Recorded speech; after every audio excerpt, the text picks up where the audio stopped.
पूजा पाठ करते समय ध्यान रखने योग्य जरूरी बातें। हिंदू धर्म में पूजा पाठ को बड़ा महत्व दिया गया है और रोज भगवान की पूजा करने को अनिवार्य बताया गया है। लोग इसका पालन भी करते हैं, लेकिन कई बार देखा गया है कि कुछ लोग हमेशा इस बात की शिकायत करते हैं कि वे पूजा तो कर रहे हैं, लेकिन उन्हें पूजा का सही फल नहीं मिल रहा। दिन रात भगवान के नाम को जपते हैं, लेकिन भगवान उनकी प्रार्थना नहीं सुनते। इसके कई कारण हो सकते हैं, लेकिन एक बड़ा कारण पूजा के नियमों में कुछ गलतियां होना है। जो लोग जाने अनजाने में भगवान को कुछ ऐसा चढ़ा देते हैं जो उन्हें प्रिय नहीं होता। ऐसे में हो सकता है भगवान नाराज हो जाए और पूजा का फल न मिले। इसलिए हम आपको बताने जा रहे हैं पूजा पाठ करते समय आपको किन किन बातों का विशेष ध्यान रखना चाहिए। लेकिन उससे पहले अगर आप भी चाहते हैं कि माता लक्ष्मी का आशीर्वाद आप पर सदा बना रहे तो इस वीडियो को लाइक करें और चैनल को सब्सक्राइब कर ले। और हाँ, कमेंट बॉक्स में जय माँ लक्ष्मी जरूर लिखें। आइए जानते हैं। नंबर 1, किसी भी भगवान के पूजन में उनका आह्वान करना या आमंत्रित करना, ध्यान करना, आसन देना, स्नान करवाना, धूप दीप जलाना, अक्षत या चावल, कुमकुम, चंदन, पुष्प या फूल, प्रसाद आदि अनिवार्य रूप से होना चाहिए। दूसरा, पूजन में पान का पत्ता भी रखना चाहिए। ध्यान रखें, पान के पत्ते के साथ इलायची, लौंग, गुलकंद आदि भी चढ़ाना चाहिए। पूरा बना हुआ पान चढ़ाएंगे तो श्रेष्ठ रहेगा। नंबर 3, देवी देवताओं को हार, फूल, पत्तियां आदि अर्पित करने से पहले एक बार साफ पानी से अवश्य धो ले चाहिए। नंबर 4, सभी प्रकार की पूजा में चावल विशेष रूप से चढ़ाए जाते हैं। पूजन के लिए ऐसे चावल का उपयोग करना चाहिए जो अखंडित पूरे चावल हो, यानी टूटे हुए ना हो।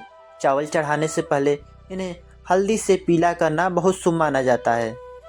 इसके लिए थोड़े से पानी में हल्दी घोल ले और उस चावल को डुबोकर पीला किया जा सकता है।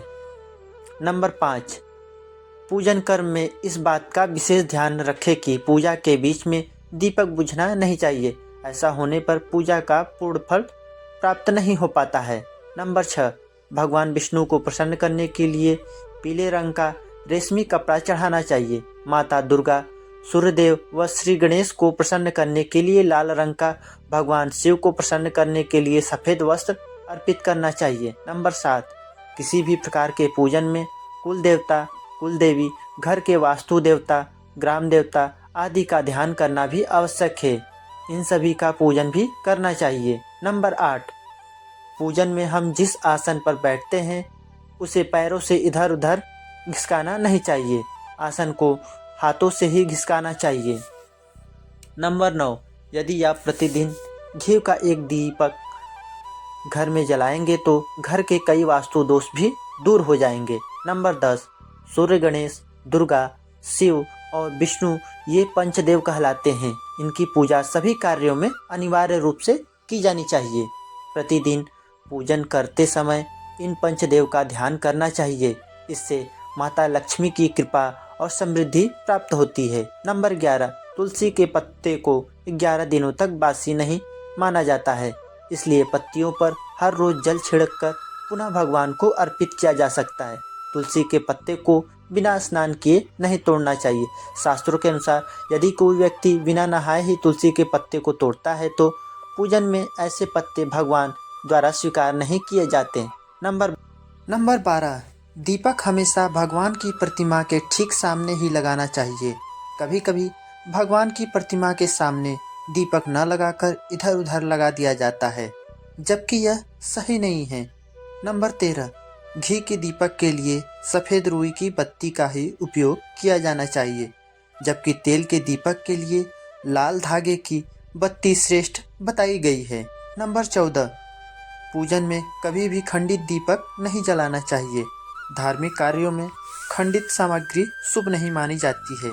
नंबर 15, शिव जी को बिल्वपत्र अवश्य चढ़ाएं और किसी भी पूजा में मनोकामना की सफलता के लिए अपनी इच्छा के अनुसार भगवान को दक्षिणा अवश्य चढ़ानी चाहिए, दान करना चाहिए।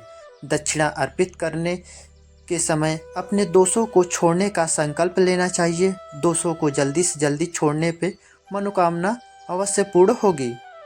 नंबर 16, भगवान सूर्य की 7, श्री गणेश की 3, विष्णु जी की 4 और शिव जी की 1 या 2 परिक्रमा करनी चाहिए। नंबर 17, घर में या मंदिर में जब भी कोई विशेष पूजा करे तो अपने इष्ट देव के ही स्वास्तिक कलश, नवग्रह देवता, पंचलोकपाल, षोडश मर्तिका, सप्त मर्तिका का पूजन भी करना अनिवार्य रूप से किया जाना चाहिए। इन सभी की पूरी जानकारी किसी ब्राह्मण पंडित से प्राप्त की जा सकती है। विशेष पूजन पंडित की मदद से ही करवानी चाहिए ताकि पूजा विधिवत हो सके। नंबर 18, घर में पूजन स्थल के ऊपर कोई कबाड़ या भारी चीज न रखे। नंबर 19, भगवान शिव को हल्दी नहीं चढ़ाना चाहिए और न ही शंख से जल चढ़ाना चाहिए। 20, पूजन स्थल पर पवित्रता का ध्यान रखें। चप्पल पहनकर कोई मंदिर तक नहीं जाना चाहिए। चमड़े का बेल्ट या पर्स अपने पास रखकर पूजा न करें। पूजन स्थल पर कचरा इत्यादि न जमा हो पाए। नंबर 21, मंदिर में लगे सूखे हार फूल हटा देना चाहिए। नंबर 22, हमेशा भगवान श्री गणेश की आराधना से पूजा प्रारंभ करें। श्री गणेश को तुलसी दल चढ़ाने से बचे। भगवान गणेश को तुलसी दल चढ़ाने से दोष लगता है। नंबर 23, शिव शंभू को कभी भी केतकी का फूल नहीं चढ़ाना चाहिए। पौराणिक कथाओं के अनुसार भगवान शिव ने केतकी को श्राप दिया था, इसलिए भगवान शिव को यह फूल नहीं चढ़ाना चाहिए, वरना भक्तों के काम बिगड़ भी सकते हैं। नंबर 24, भगवान की प्रतिमा को स्नान करवाते वक्त सिर्फ उंगलियों का प्रयोग करें। भगवान को स्नान करवाते समय कभी भी अंगूठे का इस्तेमाल नहीं करना चाहिए। ऐसा करने से भगवान अप्रसन्न होते हैं और घर में विपत्ति आ सकती है। नंबर 25, दीपक को भी कभी भी जमीन पर रखकर प्रज्वलित न करें। ऐसा करने से धन की बर्बादी होती है और घर में अशुभता आती है। नंबर 26, पूजा के वक्त अगरबत्ती का प्रयोग न करें। ऐसा इसलिए क्योंकि इसे बांस की लकड़ियों के साथ बनाया जाता है और बांस की लकड़ियों का प्रयोग अंतिम संस्कार में भी किया जाता है, इसलिए इसे अशुभ माना गया है। 27, रविवार के दिन तुलसी के पत्ते तोड़ने से बचे। मान्यताओं के अनुसार रविवार के दिन तुलसी के पत्ते तोड़ने से भगवान विष्णु अप्रसन्न होते हैं। 28, भगवान शालिग्राम को कभी भी चावल अर्पित नहीं करना चाहिए। वास्तुशास्त्र के अनुसार ऐसा करने से दोष लगता है। नंबर 29, पूजा में गंदे कपड़े पहनकर ना बैठे। कभी भी गंदे कपड़े पहनकर पूजा नहीं करनी चाहिए। मान्यताओं के अनुसार ऐसा करने से घर में दरिद्रता आती है। नंबर 30, पूजा के दौरान मन को पवित्र रखें। कभी भी पूजा करते समय मन को दूषित नहीं रखना चाहिए। कहा जाता है कि पूजा के दौरान मन में बुरे ख्याल रखने से पूजा का फल प्राप्त नहीं होता। नंबर 31, पूजा में इस्तेमाल किए गए फूल अगर सूख जाए तो उन्हें कभी भी फेंके नहीं। सूखे हुए फूलों को किसी पवित्र नदी में प्रवाहित कर दें। नंबर 32, शास्त्रों के अनुसार देवी देवताओं का पूजन दिन में 5 बार करनी चाहिए। सुबह 5 से 6 तक ब्रह्म मुहूर्त में पूजन और आरती होनी चाहिए। इसके बाद प्रातः 9 से 10 बजे तक दूसरी बार का पूजन, दोपहर में तीसरी बार पूजन करना चाहिए। इस पूजन के बाद भगवान को शयन करवाना चाहिए। शाम के समय 4-5 बजे पुनः पूजन और आरती। रात को 8 से 9 बजे शयन आरती करनी चाहिए।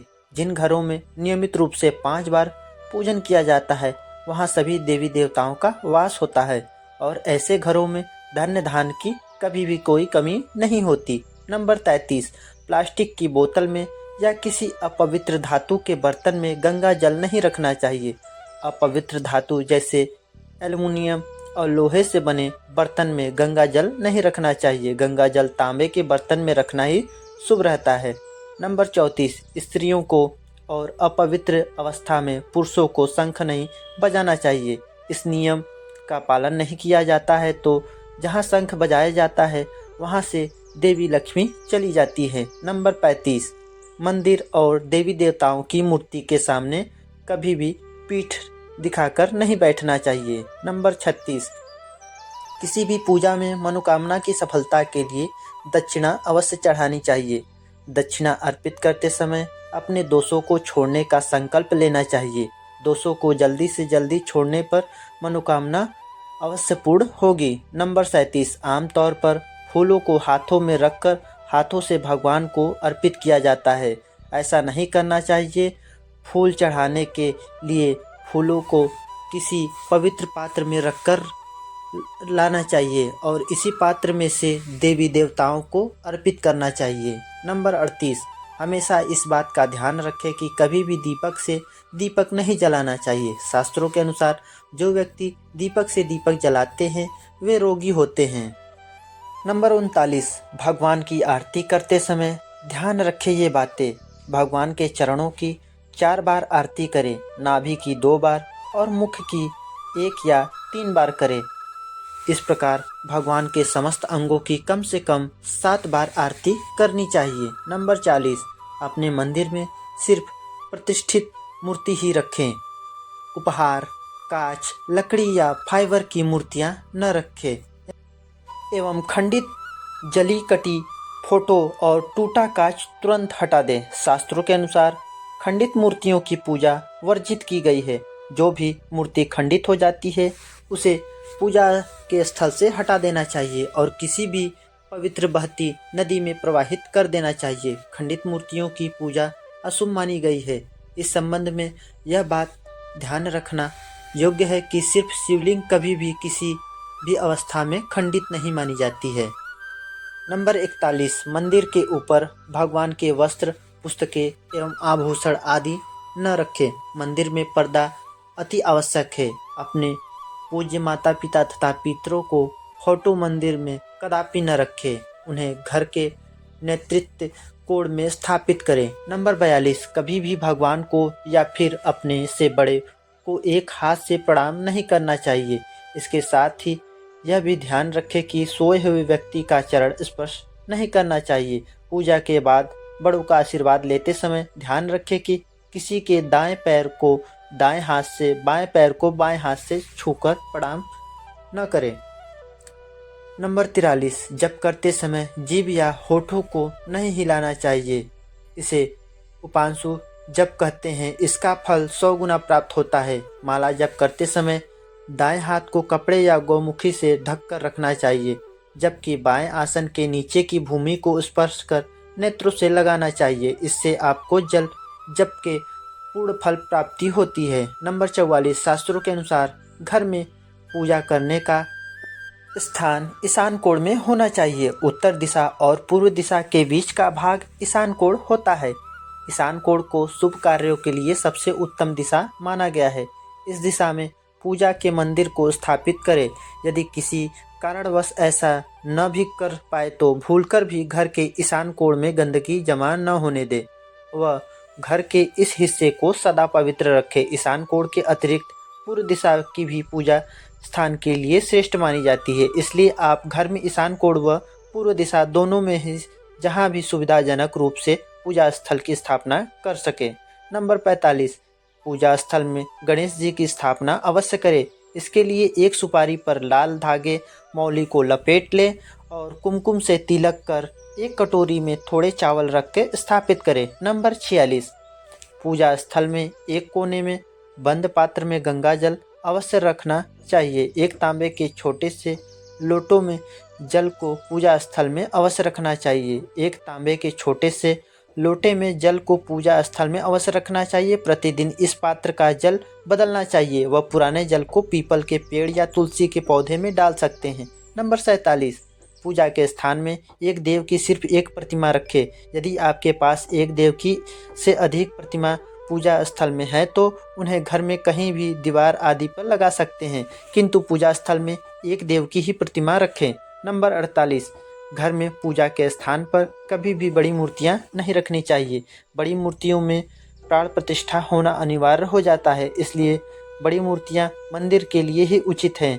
पूजा स्थल पर छोटी मोटी मूर्तियां रख सकते हैं। नंबर 49, पूजा करने के स्थान पर भूलकर भी अपने पितृदेव, स्वर्गीय माता पिता या गुरु की फोटो न लगाएं, उनका स्थान अलग रखें। नंबर 50, पूजा स्थल पर कूड़ा कचरा एकत्रित न होने दें, प्रतिदिन पूजा घर की सफाई करें। नंबर 51, अगर आपने पूजा घर में कोई मूर्ति की स्थापना की हुई तो ध्यान दें, मूर्ति का कोई भी हिस्सा खंडित नहीं होना चाहिए।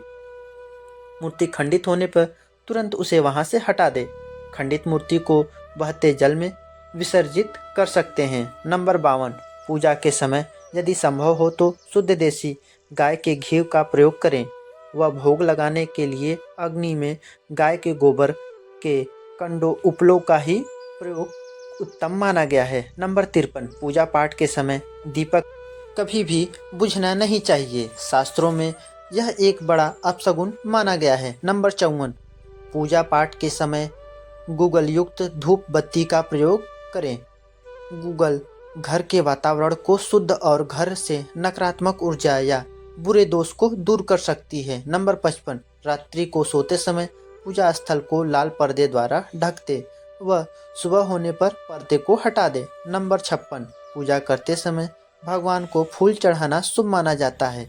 कुछ फूल देवी देवताओं को विशेष रूप से प्रिय होते हैं और फूल चढ़ाते समय इस बात का ध्यान रखना चाहिए, जैसे दुर्गा माँ को लाल और भगवान विष्णु को पीले रंग के ही फूल चढ़ाने चाहिए। पूजा में कभी भी बासी फूल नहीं चढ़ाने चाहिए, यह एक अशुभ माना जाता है। नंबर 57, पूजा में इस्तेमाल कलश या जल के लोटे को हमेशा ईशान कोण में रखना चाहिए। दीपक और कलश को एक दूसरे के बिल्कुल पास कभी न रखें, वरना इसके दुष्प्रभाव झेलने पड़ सकते हैं। नंबर 58, पूजा हमेशा आसन पर बैठकर ही करना चाहिए। आसन पर बैठकर पूजा न करने से इसका फल नहीं मिलता। आसन के रंग का चुनाव आपको अपनी राशि के हिसाब से ही करना चाहिए। नंबर 59, भगवान के भजन कीर्तन या आरती के दौरान हर तरीके से वहां उपस्थित रहें। इस दौरान किसी से बातचीत करने से पूजा का फल नहीं मिलता। पूजा की सामग्री को लेकर कभी भी दिखावा न करें। नंबर 60, आप पूजा किनकी करने जा रहे हैं उस हिसाब से आसन का चुनाव करें। पूजा शुरू करने से पहले देखें कि आसन किस चीज़ का है, किस रंग का है, क्योंकि अलग अलग रंग के आसन का अपना अलग महत्व होता है। कोशिश करें कि कंबल या ऊन से बने आसन का ही प्रयोग करें।